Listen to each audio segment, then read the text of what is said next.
Hello friends, આજે હું બનાવીશ ભરેલા મોળા મરચાં. તો તેના માટે મેં મરચાં લીધા છે 5 નંગ. તેને સારી રીતે ધોઈને કોરા કરી લીધા છે અને અંદરના બિયા બધા કાઢી લીધા છે. જો આવી રીતે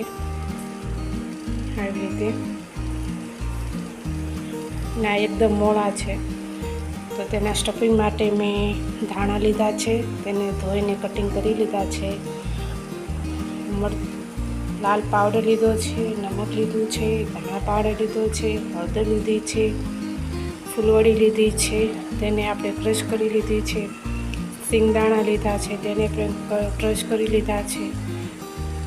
વરિયાળી લીધી છે, થોડી ગાંઠિયા લીધા છે અને ચણાનો લોટ લીધો છે. તો આટલી સામગ્રી આપણે મોળા મરચાં બનાવવા માટે જોશે. તો સૌપ્રથમ આપણે સ્ટફિંગ બનાવી લઈશું. તો આપણે સૌપ્રથમ સિંગદાણા એડ કરીશું.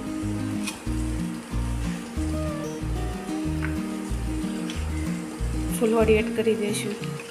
ફૂલવાડી હોય તો મરચાંમાં ખૂબ મસ્ત ટેસ્ટ આવે છે ફૂલવાડીનું. વરિયાળી એડ કરી દઈશું.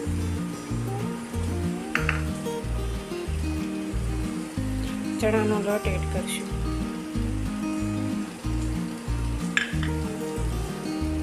આપણે ધાણા લીધા છે તેને પણ એડ કરી દઈશું.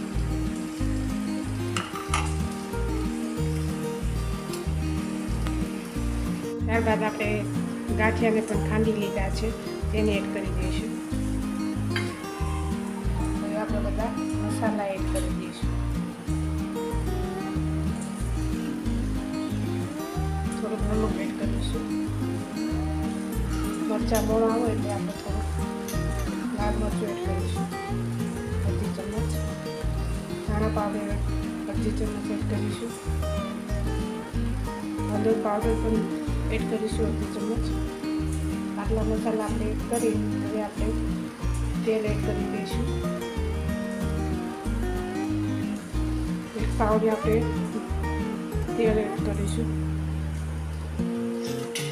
બરાબર હાથથી મિક્સ કરી દઈશું. જેમ જોઈએ તેમ એડ કરીશું. બધો મસાલો આપણે સારી રીતે મિક્સ થઈ જાય એટલું આપણે તેલ એડ કરીશું. જો તમે આવી રીતે ભરેલા મરચાં બનાવશો તો ખૂબ મજા આવે છે ખાવામાં. ઘણા ચવાણું પણ એડ કરતા હોય છે, તો તમે ચવાણું પણ એડ કરી શકો છો. આ બધો મસાલો એડ કરો તો આપણે ચવાણાની પણ જરૂર પડતી નથી. આમ જ ખાવાની ખૂબ મજા આવે છે. તો આપણે તેલ એડ કરવાની જરૂર નથી. મસાલો સારી રીતે થઈ ગયો છે.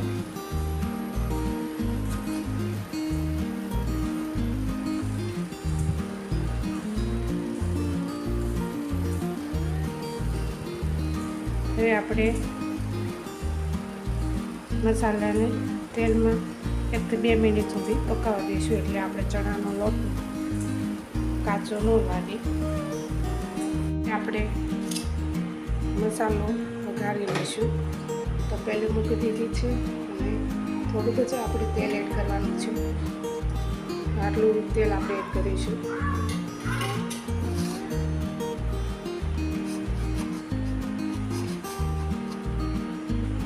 હવે આપણે મસાલો એડ કરી દઈશું.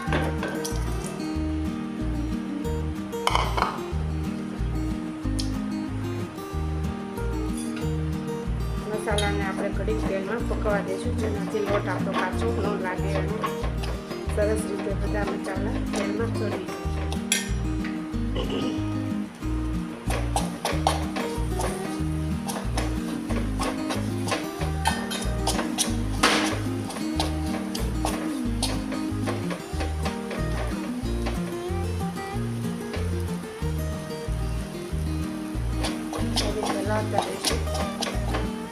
ચણાનો લોટ છે એટલે આપણે હટ થઈ જાય છે, એટલે તેલ દેખાશે નહીં વધારે.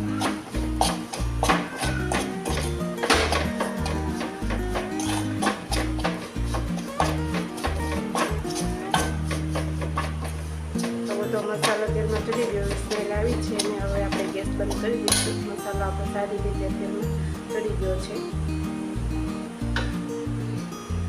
હવે આપણે નીચે ઉતારી લઈશું અને સ્ટફિંગને ઠંડુ થવા દઈશું. ત્યારબાદ આપણે મરચાં કરીશું.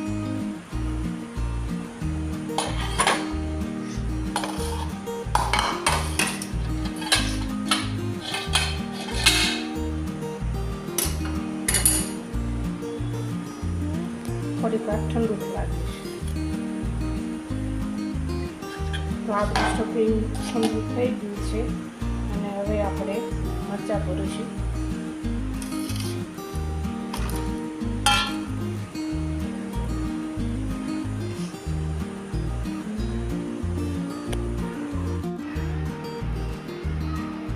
તો હવે આપણે મરચાં ભરી લઈશું.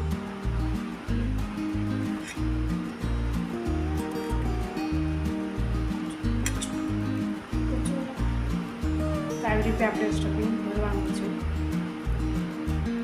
જો આ રીતે સ્ટફિંગ ભરી લઈશું અને આવી રીતે પ્રેસ કરી લઈશું. એક એક કરીને એવી રીતે બધા મરચાં ભરી લઈશું.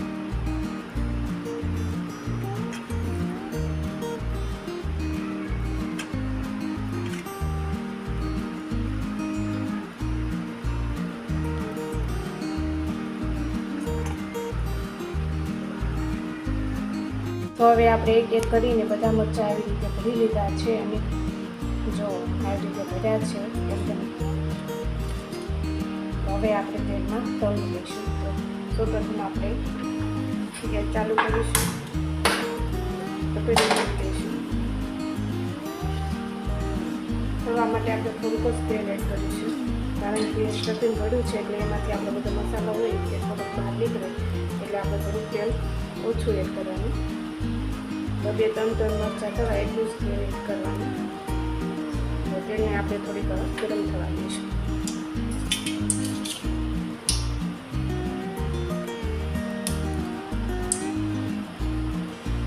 આ મરચાં ખાવાનું ખૂબ મજા આવે છે. ગુજરાતી લોકોના ફેવરેટ છે મરચાં ભરેલા.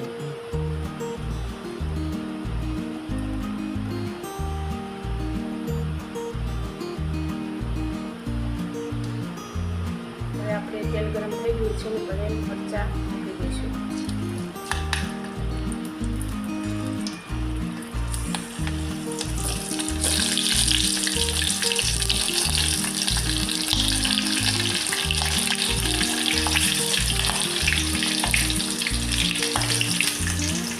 હવે આપણા સરસ રીતે તેલમાં ફ્રાય થઈ ગયા છે ને હવે આપણે કાઢી દઈશું.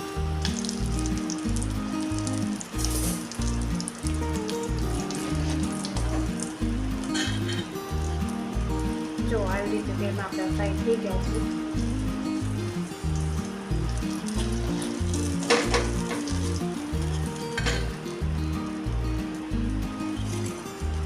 આવી રીતે આપણે બધા મરચાં તેલમાં ફ્રાય કરી લેવાના છે.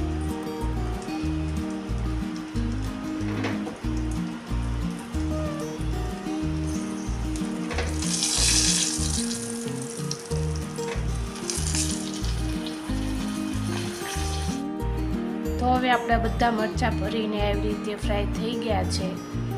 તો જો આવી રીતે આપણે મરચાં તૈયાર થયા છે.